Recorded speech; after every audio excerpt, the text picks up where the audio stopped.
5 milliards de dollars de projets engagés ici en Guinée par les institutions internationales. C'est ce que rappelait il y a encore un mois le représentant de la Banque mondiale à Conakry. Et savez-vous combien ont été réellement décaissés? La moitié. Et ce n'est pas tout. L'État guinéen budgétise pour 2026 l'équivalent de 3 milliards de dollars d'investissement public. Et savez-vous historiquement quelle est la part d'un budget qui est réellement dépensé? Là encore, c'est la moitié. Et encore, avec les surcoûts, les retards, le chiffre réel est probablement beaucoup plus bas. C'est-à-dire plus de la moitié de l'argent destiné à financer le développement ne change jamais la vie des gens. On est face à des montants colossaux qui sont discutés dans des rapports, débattus dans des conférences, projetés dans des plans, et pourtant, vous n'avez pas suffisamment de routes, vous n'avez pas assez d'écoles qui fonctionnent, pas d'hôpitaux qui soignent, et pas de villages avec eau et électricité en abondance. Voilà, mes amis, ce qu'on appelle l'absence de preuves du développement. Et à l'échelle du continent, c'est vertigineux. L'Afrique a reçu, tenez-vous bien, depuis les indépendances, plus de 1 000 milliards de dollars d'aide au développement. Pour vous donner un ordre de grandeur, le plan Marshall, qui a permis de reconstruire l'Europe dévastée par la Seconde Guerre mondiale, c'était à peu près 150 milliards. Ça veut dire que l'Afrique a reçu l'équivalent en nominal de 7 plans Marshall. Et ça, c'est assez pour construire et reconstruire chacun des pays africains au moins 2 fois. Bien.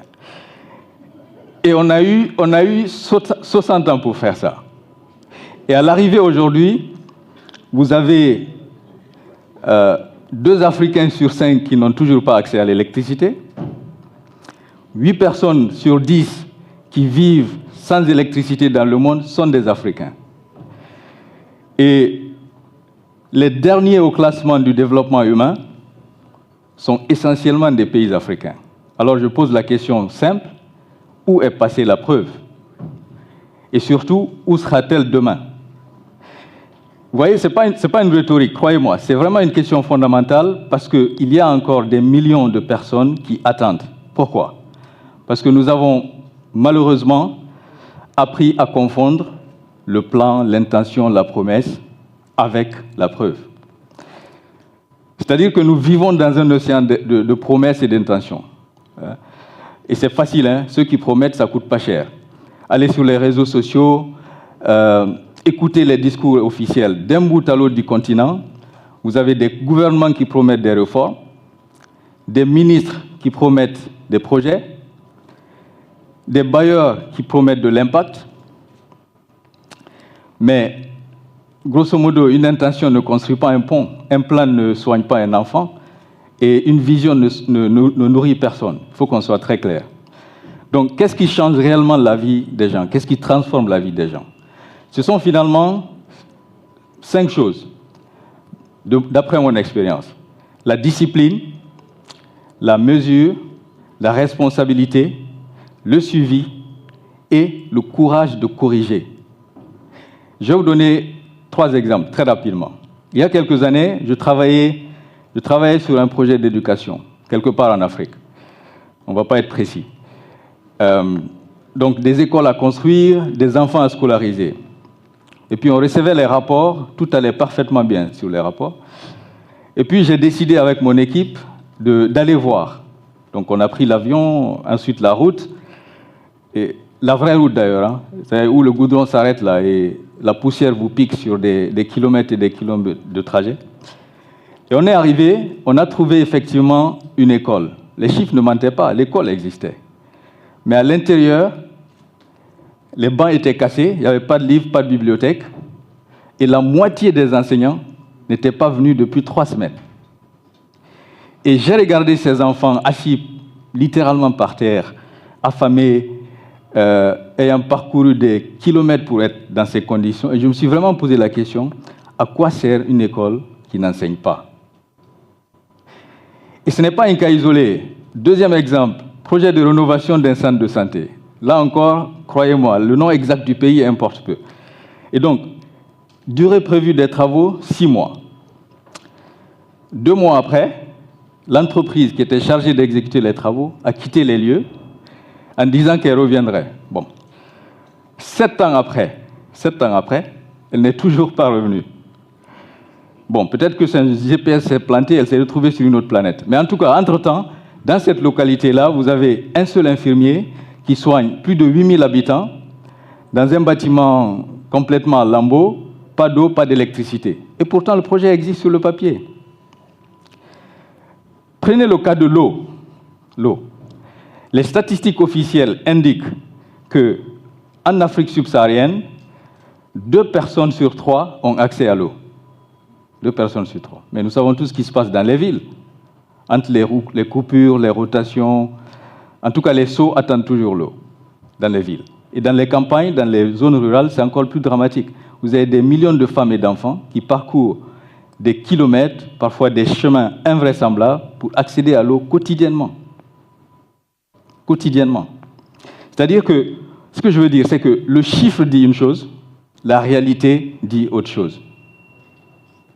Et c'est dramatique parce que c'est là toute la bataille du développement. Entre le chiffre annoncé et le chiffre vécu, ce qui manque entre les deux, c'est quelqu'un pour aller voir, pour mesurer, pour dire la vérité et pour corriger. C'est très important. Donc, mes amis, je vais conclure. Le constat est clair. Nous devons construire quelque chose de nouveau dans nos pays, qui est la culture de la preuve. Une culture où chaque décision est basée sur la donnée, non pas sur l'humeur. Une culture où les projets sont évalués honnêtement, mais rigoureusement. Une culture où l'échec n'est pas caché, mais il est étudié, assumé et corrigé. Une culture finalement où la promesse, ce que je veux dire, la promesse devient vérifiable. Parce que imaginez un pays où chaque responsable de projet viendrait dire « Voici ce que j'ai promis, voici ce que j'ai réalisé, voici ce qui n'a pas marché, et voici ce que je corrige. » Ce pays ne serait plus le même en seulement quelques années. Pourquoi?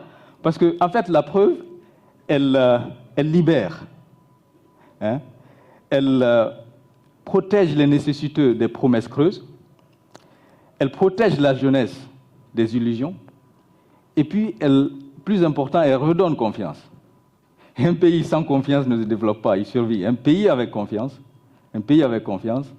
il avance, il innove et il se transforme. Et c'est exactement ce qu'il nous faut dans notre pays. Imaginez, on annonce 200 milliards de dollars sur les 15 prochaines années en Guinée. Ça, c'est un plan Marshall et demi.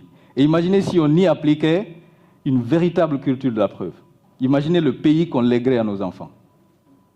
Donc, ce que je vous demande à tous et à toutes, c'est simple, mais c'est difficile à la fois. Vous, entrepreneurs, dans vos plans d'affaires, dans vos projets, demandez la preuve. Les étudiants, s'ils sont là, dans vos discussions, dans vos plans de développement, demandez la preuve. Et les responsables institutionnels, exigez la preuve. Pas le beau rapport, pas les bons chiffres, la preuve. Demandez ce qui a réellement changé, demandez pour qui ça a changé, et demandez comment le savons-nous.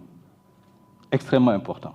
Et si vous appliquez ça, en tout cas, c'est ce que j'applique à moi-même, ce qui m'amène là où je suis aujourd'hui. Si vous appliquez ça à vos plans d'affaires, à vos plans de développement personnel, professionnel, y compris au plan de développement du pays, le pays ne sera plus le même. Donc je conclus en disant que le développement, ce n'est pas une question de promesse ou de plan. Le développement, c'est une question de preuve. Et l'exigence de preuve, elle commence par chacun d'entre nous dès aujourd'hui. Merci.